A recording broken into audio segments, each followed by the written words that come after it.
Friend, स्वागत है आपका अपने चैनल आज क्लास में। जैसे आपको पता है प्रीवियस ईयर क्वेश्चन का क्लास शुरू कर दिया गया है और ये क्लास रोज सुबह 5:30 बजे लाइव चलता है। तो रोज सुबह 5:30 बजे लाइव आप हमसे जुड़ के ये क्लास कर सकते हैं। और आज के इस वीडियो में सामाजिक विज्ञान के 50 प्रीवियस ईयर ऑब्जेक्टिव प्रश्न हम आपको बताएंगे जो 2009 से लेके 2020 तक के परीक्षाओं में पूछे गए हैं। और ये जो 50 प्रीवियस ईयर ऑब्जेक्टिव प्रश्न है ये बोर्ड एग्जाम 2021 के लिए काफी महत्वपूर्ण है। तो प्लीज आप लोग वीडियो को शुरू से लेके अंत तक देखिएगा और चैनल को सब्सक्राइब नहीं किए तो चैनल को सब्सक्राइब भी कर लीजिएगा। साथ में बेल आइकन को ऑल पे भी दबा लीजिएगा ताकि जब भी क्लास हो तो आपके पास नोटिफिकेशन पहुंचता रहे। तो आइए शुरू करते हैं पहले नंबर प्रश्न से। पहला नंबर प्रश्न है कि कार्ल मार्क्स का जन्म कहां हुआ था। काफी महत्वपूर्ण प्रश्न है पहला कि कार्ल मार्क्स का जन्म कहां हुआ था। ए ऑप्शन है इंग्लैंड में, बी ऑप्शन है जर्मनी में, सी ऑप्शन है इटली में, डी ऑप्शन है रूस में। तो यहाँ पे आपको बताना है कि कार्ल मार्क्स का जन्म कहां हुआ था। तो जर्मनी में हुआ था, इसे आपको याद रखना है। यानी यहाँ पे बी ऑप्शन क्या हो जाएगा, यहाँ पे बिल्कुल ही सही हो जाएगा। ये देखते हैं अगला प्रश्न। 2 नंबर प्रश्न है कि जालियांवाला बाग हत्याकांड कब हुआ था। यह भी काफी महत्वपूर्ण प्रश्न है कि जालियांवाला बाग हत्याकांड कब हुआ था। ए ऑप्शन है 6 अप्रैल 1919 को, बी ऑप्शन है 9 अप्रैल 1919 को, सी ऑप्शन है 13 अप्रैल 1919 को, डी ऑप्शन है 1 मई 1919 को। तो यहाँ पे आपको बताना है कि जालियांवाला बाग हत्याकांड कब हुआ था। तो 13 अप्रैल 1919 को हुआ था, इसे आपको याद रखना है। यानी यहाँ पे सी ऑप्शन क्या हो जाएगा, यहाँ पे बिल्कुल ही सही हो जाएगा। और जालियांवाला बाग कहाँ स्थित है, तो ये अमृतसर में स्थित है, तो इसे भी साथ में आपको याद रखना है। आइए देखते हैं अगला प्रश्न। 3 नंबर प्रश्न है कि विश्व में सर्वप्रथम मुद्रण की शुरुआत कहां हुई। यह भी काफी महत्वपूर्ण प्रश्न है कि विश्व में सर्वप्रथम मुद्रण की शुरुआत कहां हुई। ए ऑप्शन है भारत में, बी ऑप्शन है जापान में, सी ऑप्शन है चीन में, डी ऑप्शन है अमेरिका में। तो यहाँ पे आपको बताना है कि विश्व में सर्वप्रथम मुद्रण की शुरुआत कहां हुई। तो चीन में हुई, इसे आपको याद रखना है। यानी यहाँ पे सी ऑप्शन क्या हो जाएगा, यहाँ पे बिल्कुल ही सही हो जाएगा। काफी महत्वपूर्ण 50 प्रीवियस ईयर ऑब्जेक्टिव प्रश्न है, तो एक भी प्रश्न आप स्किप मत कीजिएगा। वीडियो को प्लीज आप लोग शुरू से लेके अंत तक देखिएगा। और ये सभी प्रश्न बोर्ड एग्जाम 2021 के लिए काफी महत्वपूर्ण है। तो इसमें से जो भी प्रश्न आपको याद ना हो तो प्लीज आप लोग उसे लिख के याद कर लीजिएगा। और वीडियो को लाइक नहीं किए तो प्लीज आप लोग वीडियो को लाइक भी कर दीजिएगा। ये देखते हैं अगला प्रश्न। 4 नंबर प्रश्न है कि लंदन में अनिवार्य प्राथमिक शिक्षा कब लागू हुआ। यह भी काफी महत्वपूर्ण प्रश्न है कि लंदन में अनिवार्य प्राथमिक शिक्षा कब लागू हुआ। ए ऑप्शन है 1870 ईस्वी में, बी ऑप्शन है 1820 ईस्वी में, सी ऑप्शन है 1821 ईस्वी में, डी ऑप्शन है 1823 ईस्वी में। तो यहाँ पे आपको बताना है कि लंदन में अनिवार्य प्राथमिक शिक्षा कब लागू हुआ। तो 1870 ईस्वी में लागू हुआ, यानी यहाँ पे ए ऑप्शन क्या हो जाएगा, यहाँ पे बिल्कुल ही सही हो जाएगा। आइए देखते हैं अगला प्रश्न। 5 नंबर प्रश्न है कि भारत के किस स्थान पर पहला परमाणु ऊर्जा केंद्र स्थापित किया गया था। काफी महत्वपूर्ण प्रश्न है। ए ऑप्शन है कलपक्कम में, बी ऑप्शन है नौरोरा में, सी ऑप्शन है तारापुर में, डी ऑप्शन है दिल्ली में। तो यहाँ पे आपको बताना है कि भारत के किस स्थान पर पहला परमाणु ऊर्जा केंद्र स्थापित किया गया था। तो तारापुर में किया गया था, इसे आपको याद रखना है। यानी यहाँ पे सी ऑप्शन क्या हो जाएगा, यहाँ पे बिल्कुल ही सही हो जाएगा। और तारापुर कहाँ है, तो महाराष्ट्र में है, तो इसे भी साथ में आपको याद रखना है। आइए देखते हैं अगला प्रश्न। 6 नंबर प्रश्न है कि बिहार में राजमार्ग 2 किस नाम से प्रसिद्ध है। ए ऑप्शन है शेरशाह सूरी मार्ग से, बी ऑप्शन है अकबर मार्ग से, सी ऑप्शन है अशोक मार्ग से, डी ऑप्शन है इनमें से कोई नहीं। तो यहाँ पे आपको बताना है कि बिहार में राजमार्ग 2 यानी नेशनल हाईवे 2 किस नाम से प्रसिद्ध है। तो शेरशाह सूरी मार्ग से प्रसिद्ध है, इसे आपको याद रखना है। यानी यहाँ पे ए ऑप्शन क्या हो जाएगा, यहाँ पे बिल्कुल ही सही हो जाएगा। आइए देखते हैं अगला प्रश्न। 7 नंबर प्रश्न है कि भारतीय रेल को कितने क्षेत्रों में बांटा गया है। यह भी काफी महत्वपूर्ण प्रश्न है कि भारतीय रेल को कितने क्षेत्रों में बांटा गया है। ए ऑप्शन है 16, बी ऑप्शन है 17, सी ऑप्शन है 18, डी ऑप्शन है 20। तो यहाँ पे आपको बताना है कि भारतीय रेल को कितने क्षेत्रों में बांटा गया है। तो यहाँ पे देखिए 17 क्षेत्रों में बांटा गया है, यानी यहाँ पे बी ऑप्शन क्या हो जाएगा, यहाँ पे बिल्कुल ही सही हो जाएगा। ये देखते हैं अगला प्रश्न। 8 नंबर प्रश्न है कि कोयला कितने प्रकार के होते हैं। यहाँ पे आपको बताना है कि कोयला कितने प्रकार के होते हैं। ए ऑप्शन है 3 प्रकार के, बी ऑप्शन है 5 प्रकार के, सी ऑप्शन है 6 प्रकार के, डी ऑप्शन है 4 प्रकार के। तो यहाँ पे आपको बताना है कि कोयला कितने प्रकार के होते हैं, तो कोयला 4 प्रकार के होते हैं, इसे आपको याद रखना है, काफी महत्वपूर्ण प्रश्न है। यानी यहाँ पे डी ऑप्शन क्या हो जाएगा, यहाँ पे बिल्कुल ही सही हो जाएगा। एक प्रश्न ये भी पूछ लेता है कि कोयला का सबसे अच्छा किस्म कौन सा होता है, तो एंथ्रोसाइड होता है, इसे आपको याद रखना है। और एक प्रश्न ये भी पूछ लेता है कि कोयला का सबसे बेकार किस्म कौन सा होता है, तो पीट होता है, तो इसे भी साथ में आपको याद रखना है। आइए देखते हैं अगला प्रश्न 9 नंबर प्रश्न है कि भारत में कहां महिलाओं के लिए आरक्षण की व्यवस्था है। यहां पे आपको बताना है कि भारत में कहां महिलाओं के लिए आरक्षण की व्यवस्था है। ए ऑप्शन है लोकसभा में, बी ऑप्शन है राज्यसभा में, सी ऑप्शन है मंत्रिमंडल में, डी ऑप्शन है पंचायती राज व्यवस्था में। तो यहाँ पे आपको बताना है कि भारत में कहां महिलाओं के लिए आरक्षण की व्यवस्था है, तो पंचायती राज्य व्यवस्था में आरक्षण की व्यवस्था है, इसे आपको याद रखना है। यानी यहाँ पे डी ऑप्शन क्या हो जाएगा, यहाँ पे बिल्कुल ही सही हो जाएगा। और कितना आरक्षण की व्यवस्था है, तो 50% आरक्षण की व्यवस्था है, तो ये भी साथ में आपको याद रखना है।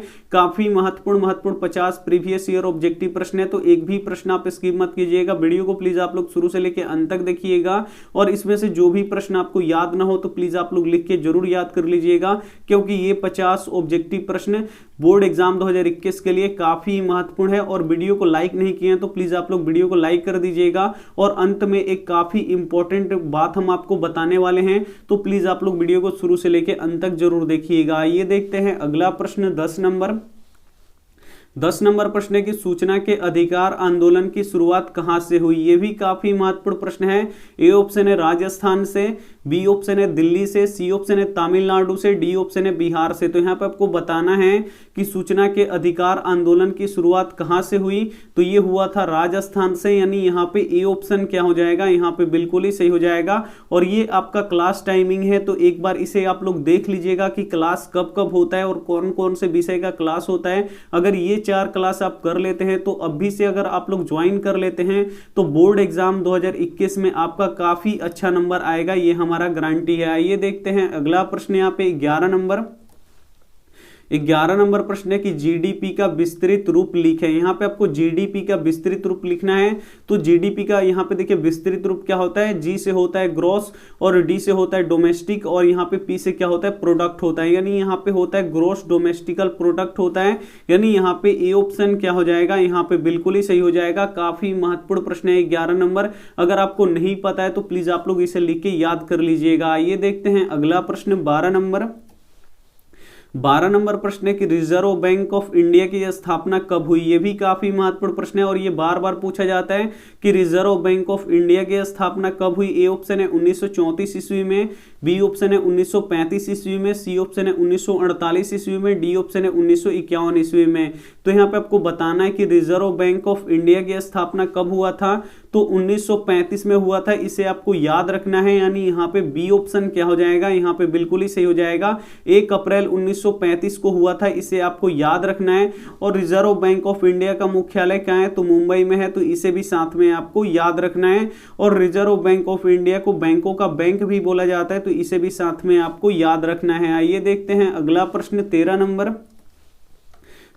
प्रश्न है कि निम्न में से कौन मानव जनित आपदा नहीं है। इसमें से आपको बताना है कि कौन मानव जनित आपदा नहीं है। ए ऑप्शन है सांप्रदायिक दंगा, बी ऑप्शन है आतंकवाद, सी ऑप्शन है रेल दुर्घटना, डी ऑप्शन है इनमें से कोई नहीं।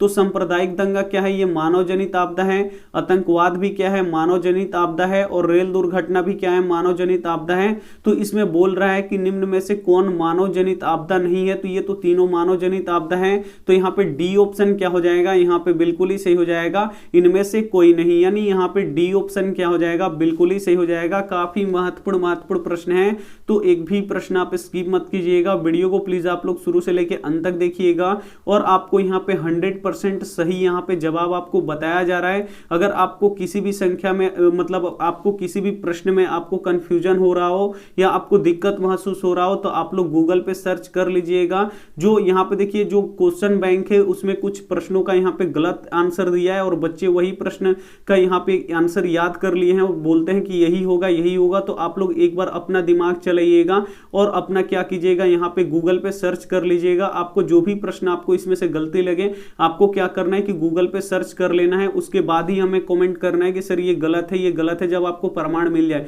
नहीं तो यहाँ पे हम 100% सही यहाँ पे आंसर आपको बताते हैं। आइए देखते हैं अगला प्रश्न 14 नंबर प्रश्न है कि मानव का हाथ जलने पर प्राथमिक उपचार क्या करना चाहिए। यह भी काफी महत्वपूर्ण प्रश्न है। ए ऑप्शन है ठंडा पानी डालना चाहिए, बी ऑप्शन है गर्म पानी डालना चाहिए, सी ऑप्शन है अस्पताल पहुंचना चाहिए, डी ऑप्शन है इनमें से कोई नहीं। तो यहाँ पे आपको बताना है कि मानव का हाथ जलने पर प्राथमिक उपचार क्या करना चाहिए। तो ठंडा पानी डालना चाहिए, इसे आपको याद रखना है, यानी यहाँ पे ए ऑप्शन क्या हो जाएगा, यहाँ पे बिल्कुल ही सही हो जाएगा। ये देखते हैं अगला प्रश्न 15 नंबर प्रश्न है कि विश्व व्यापार संगठन की स्थापना कब हुई। ये भी काफी महत्वपूर्ण प्रश्न है। ए ऑप्शन है 1990 में, बी ऑप्शन है 1995 में, सी ऑप्शन है 1980 में, डी ऑप्शन है 1920 में। तो यहाँ पे आपको बताना है कि विश्व व्यापार संगठन की स्थापना कब हुआ था। तो 1995 ईस्वी में हुआ था, इसे आपको याद रखना है, यानी यहाँ पे बी ऑप्शन क्या हो जाएगा, यहाँ पे बिल्कुल ही सही हो जाएगा। आइए देखते हैं अगला प्रश्न 16 नंबर प्रश्न है कि प्रथम पंचवर्षीय योजना की शुरुआत कब हुई। काफी महत्वपूर्ण प्रश्न है कि प्रथम पंचवर्षीय योजना की शुरुआत कब हुई। ए ऑप्शन है 1920 में, बी ऑप्शन है 1951 में, सी ऑप्शन है 1905 में, डी ऑप्शन है 1955 में। तो यहाँ पे आपको बताना है कि प्रथम पंचवर्षीय योजना की शुरुआत कब हुई।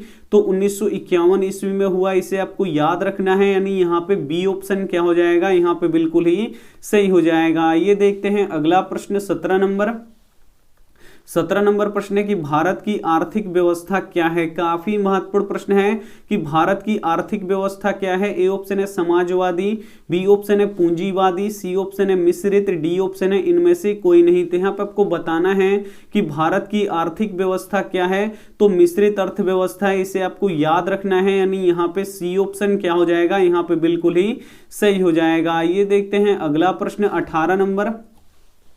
18 नंबर प्रश्न है कि भारत में सहकारिता आंदोलन कब शुरू हुआ। काफी महत्वपूर्ण प्रश्न है कि भारत में सहकारिता आंदोलन कब शुरू हुआ। ए ऑप्शन है 1904 में, बी ऑप्शन है 1906 में, सी ऑप्शन है 1905 में, डी ऑप्शन है 1920 में। तो यहाँ पे आपको बताना है कि भारत में सहकारिता आंदोलन कब शुरू हुआ। तो 1904 ईस्वी में शुरू हुआ, यानी यहाँ पे ए ऑप्शन क्या हो जाएगा, यहाँ पे बिल्कुल ही सही हो जाएगा। ये देखते हैं अगला प्रश्न यहाँ पे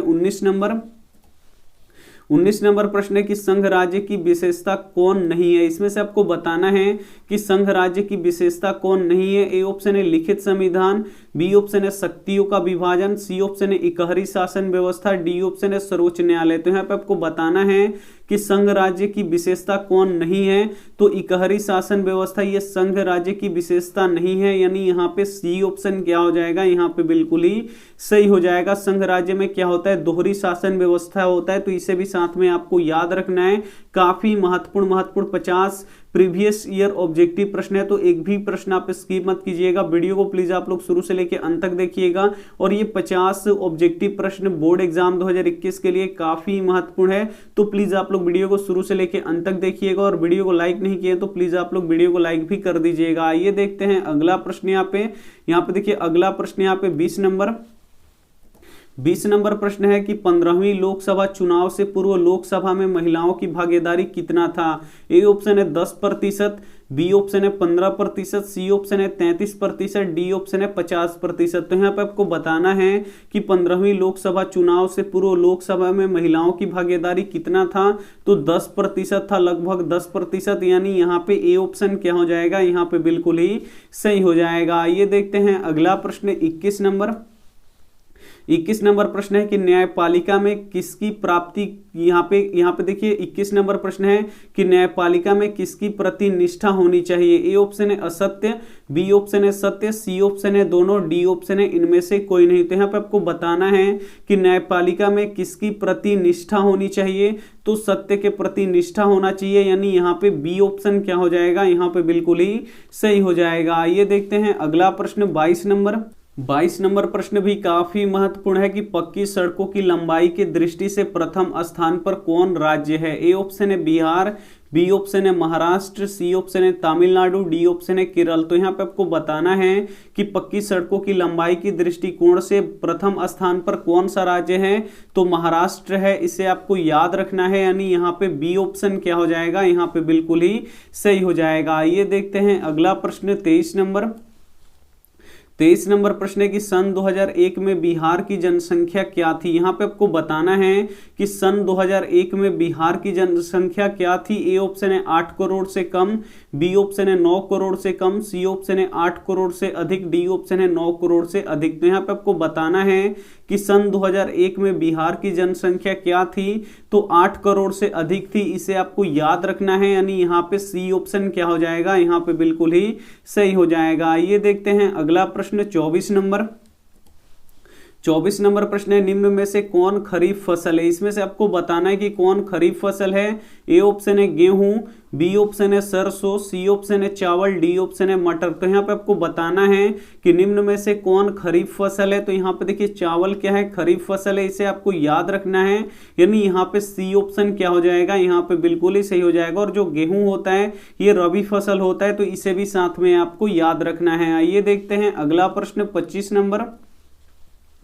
25 नंबर प्रश्न है कि पंजाब में भूमि निम्नकरण का मुख्य कारण कौन सा है। यहाँ पे आपको बताना है कि पंजाब में भूमि निम्नकरण का मुख्य कारण कौन सा है। ए ऑप्शन है वनोन्मूलन, बी ऑप्शन है गहन खेती, सी ऑप्शन है अति पशुचारण, डी ऑप्शन है अधिक सिंचाई। तो यहाँ पे आपको बताना है कि पंजाब में भूमि निम्नकरण का मुख्य कारण कौन सा है, तो अधिक सिंचाई है, इसे आपको याद रखना है, यानी यहाँ पे डी ऑप्शन क्या हो जाएगा, यहाँ पे बिल्कुल ही सही हो जाएगा। काफी महत्वपूर्ण प्रश्न है, तो एक भी प्रश्न आप स्किप मत कीजिएगा। वीडियो को प्लीज आप लोग शुरू से लेकर अंत तक जरूर देखिएगा।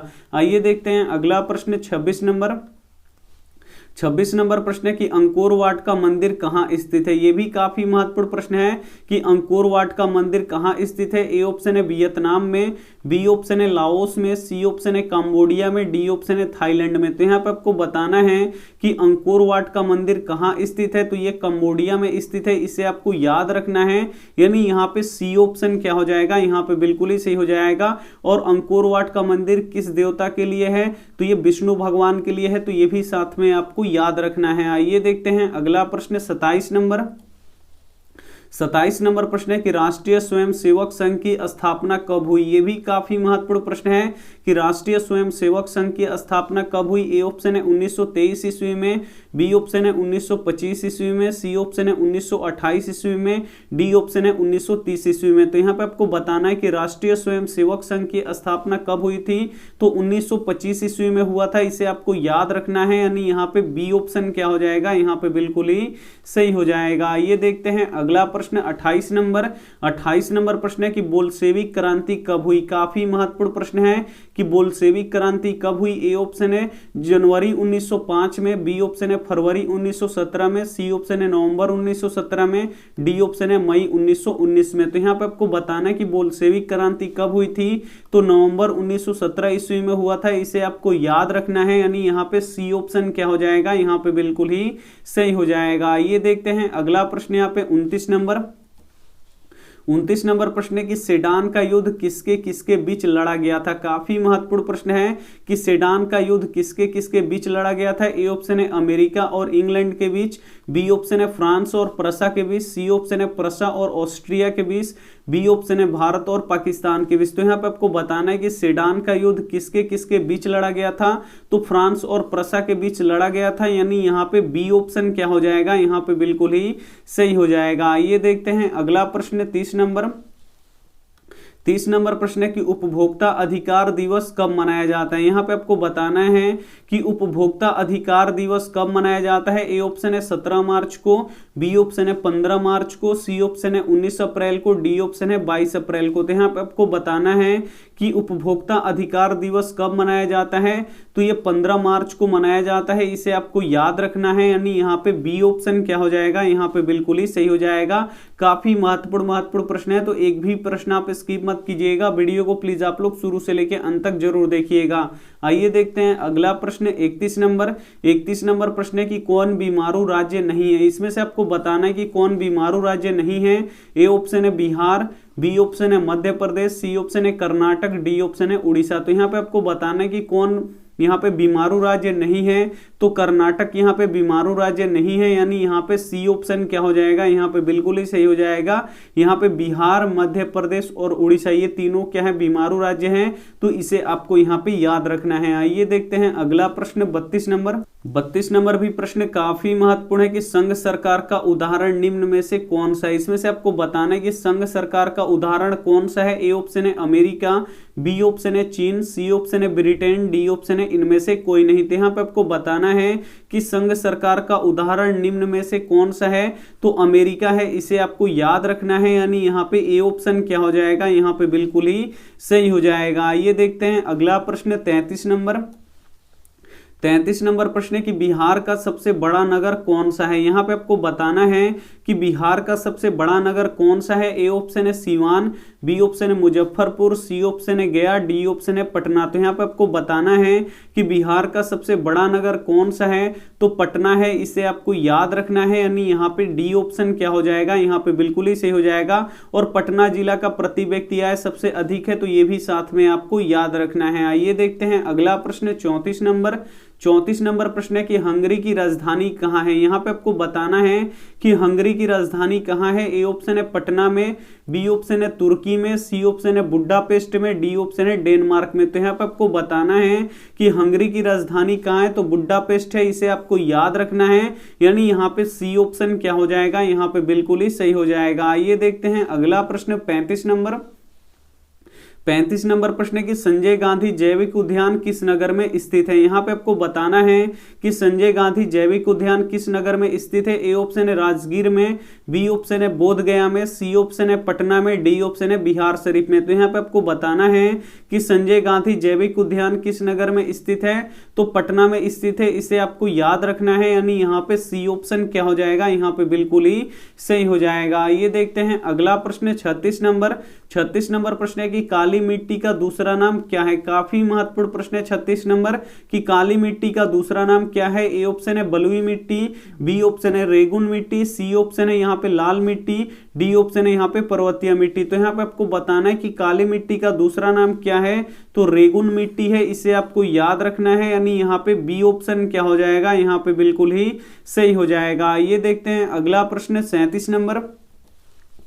37 नंबर प्रश्न है कि गिरमिटिया मजदूर बिहार के किस क्षेत्र से भेजे जाते थे। काफी महत्वपूर्ण प्रश्न है कि गिरमिटिया मजदूर बिहार के किस क्षेत्र से भेजे जाते थे। ए ऑप्शन है पूर्वी क्षेत्र से, बी ऑप्शन है पश्चिमी क्षेत्र से, सी ऑप्शन है उत्तरी क्षेत्र से, डी ऑप्शन है दक्षिणी क्षेत्र से। तो यहाँ पे आपको बताना है कि गिरमिटिया मजदूर बिहार के किस क्षेत्र से भेजे जाते थे, तो पश्चिमी क्षेत्र से भेजे जाते थे, इसे आपको याद रखना है, यानी यहाँ पे बी ऑप्शन क्या हो जाएगा, यहाँ पे बिल्कुल ही सही हो जाएगा। ये देखते हैं अगला प्रश्न 38 नंबर। 38 नंबर प्रश्न है कि जनसंख्या का घनत्व सबसे अधिक कहां होता है। यहाँ पे आपको बताना है कि जनसंख्या का घनत्व सबसे अधिक कहां होता है। ए ऑप्शन है ग्राम में, बी ऑप्शन है कस्बा में, सी ऑप्शन है नगर में, डी ऑप्शन है महानगर में। तो यहाँ पे आपको बताना है कि जनसंख्या का घनत्व सबसे अधिक कहां होता है, तो महानगर में होता है, इसे आपको याद रखना है, यानी यहाँ पे डी ऑप्शन क्या हो जाएगा, यहाँ पे बिल्कुल ही सही हो जाएगा। ये देखते हैं अगला प्रश्न 39 नंबर। 39 नंबर प्रश्न है कि सुनामी किस स्थान पर आता है। ये भी काफी महत्वपूर्ण प्रश्न है कि सुनामी किस स्थान पर आता है। ए ऑप्शन है स्थल पर, बी ऑप्शन है समुद्र में, सी ऑप्शन है आसमान में, डी ऑप्शन है इनमें से कोई नहीं। तो यहाँ पे आपको बताना है कि सुनामी किस स्थान पर आता है, तो समुद्र में आता है, इसे आपको याद रखना है, यानी यहाँ पे बी ऑप्शन क्या हो जाएगा, यहाँ पे बिल्कुल ही सही हो जाएगा। और सुनामी किस भाषा का शब्द है, तो जापानी भाषा का शब्द है, तो इसे भी साथ में आपको याद रखना है। आइए देखते हैं अगला प्रश्न। यहाँ पे देखिए अगला प्रश्न, यहाँ पे देखिए 40 नंबर। 40 नंबर भी प्रश्न काफी महत्वपूर्ण है कि 26 दिसंबर 2004 ईस्वी को विश्व के किस हिस्से में भयंकर सुनामी आया था। ए ऑप्शन है पश्चिमी एशिया में, बी ऑप्शन है प्रशांत महासागर में, सी ऑप्शन है अटलांटिक महासागर में, डी ऑप्शन है बंगाल की खाड़ी में। तो यहाँ पे आपको बताना है कि 26 दिसंबर 2004 ईस्वी को विश्व के किस हिस्से में भयंकर सुनामी आया था, तो बंगाल की खाड़ी में आया था, इसे आपको याद रखना है, यानी यहाँ पे डी ऑप्शन क्या हो जाएगा, यहाँ पे बिल्कुल ही सही हो जाएगा। ये देखते हैं अगला प्रश्न 41 नंबर। 41 नंबर प्रश्न है कि वैश्वीकरण के मुख्य कितने अंग हैं। यहाँ पे आपको बताना है कि वैश्वीकरण के मुख्य कितने अंग हैं। ए ऑप्शन है 1, बी ऑप्शन है 2, सी ऑप्शन है 5, डी ऑप्शन है 4। तो यहाँ पे आपको 4 पे टिक नहीं लगाना है, नहीं तो गलत हो जाएगा।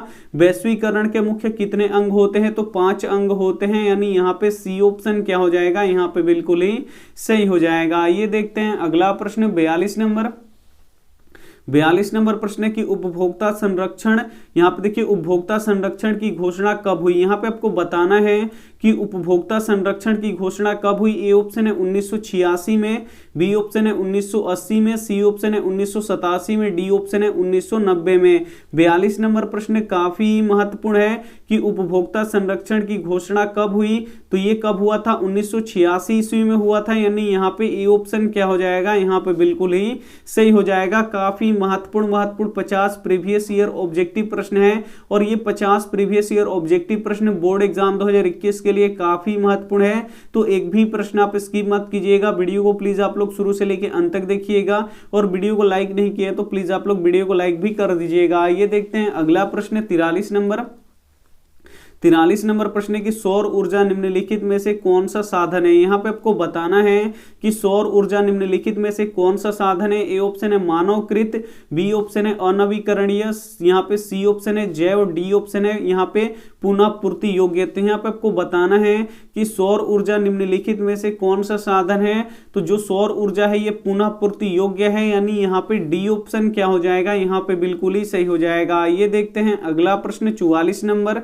44 नंबर प्रश्न है कि बृहद क्षेत्र में जल की उपस्थिति के कारण पृथ्वी को क्या कहते हैं? यहाँ पे आपको बताना है कि बृहद क्षेत्र में जल की उपस्थिति के कारण ही पृथ्वी को क्या कहते हैं। ए ऑप्शन है उजला ग्रह, बी ऑप्शन है नीला ग्रह, सी ऑप्शन है पीला ग्रह, डी ऑप्शन है लाल ग्रह। तो यहाँ पे आपको बताना है कि बृहद क्षेत्र में जल की उपस्थिति के कारण ही पृथ्वी को क्या कहते हैं? तो नीला ग्रह कहते हैं। इसे आपको याद रखना है, यानी यहाँ पे बी ऑप्शन क्या हो जाएगा? यहाँ पे बिल्कुल ही सही हो जाएगा। ये देखते हैं अगला प्रश्न 45 नंबर।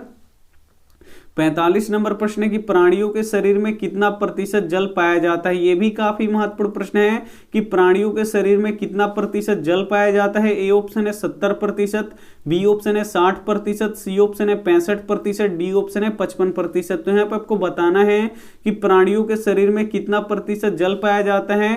तो 65% पाया जाता है, इसे आपको याद रखना है, यानी यहाँ पे सी ऑप्शन क्या हो जाएगा? यहाँ पे बिल्कुल ही सही हो जाएगा। ये देखते हैं अगला प्रश्न 46 नंबर। 46 नंबर प्रश्न है कि भारत का राष्ट्रीय पक्षी कौन सा है? यहाँ पे आपको बताना है कि भारत का राष्ट्रीय पक्षी कौन सा है। ए ऑप्शन है कबूतर, बी ऑप्शन है मोर, सी ऑप्शन है गौरैया, डी ऑप्शन है बाज। तो यहाँ पे आपको बताना है कि भारत का राष्ट्रीय पक्षी कौन सा है। तो मोर है, इसे आपको याद रखना है, यानी यहाँ पे बी ऑप्शन क्या हो जाएगा? यहाँ पे बिल्कुल ही सही हो जाएगा। ये देखते हैं अगला प्रश्न 47 नंबर।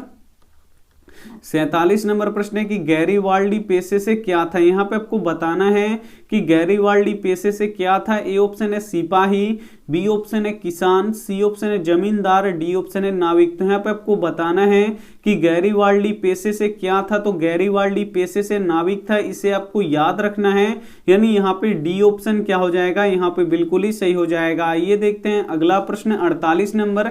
48 नंबर प्रश्न है कि वार एंड पीस के लेखक कौन है? काफी महत्वपूर्ण प्रश्न है 48 नंबर कि वार एंड पीस के लेखक कौन है। ए ऑप्शन है कार्ल मार्क्स, बी ऑप्शन है यहाँ पे टॉल्स्टॉय, सी ऑप्शन है दोस्तोयेवस्की, डी ऑप्शन है एंजल्स। तो यहाँ पे आपको बताना है कि वार एंड पीस के लेखक कौन है। तो लियो टॉल्स्टॉय है, इसे आपको याद रखना है, यानी यहाँ पे बी ऑप्शन क्या हो जाएगा? यहाँ पे बिल्कुल ही सही हो जाएगा। ये देखते हैं अगला प्रश्न 49 नंबर।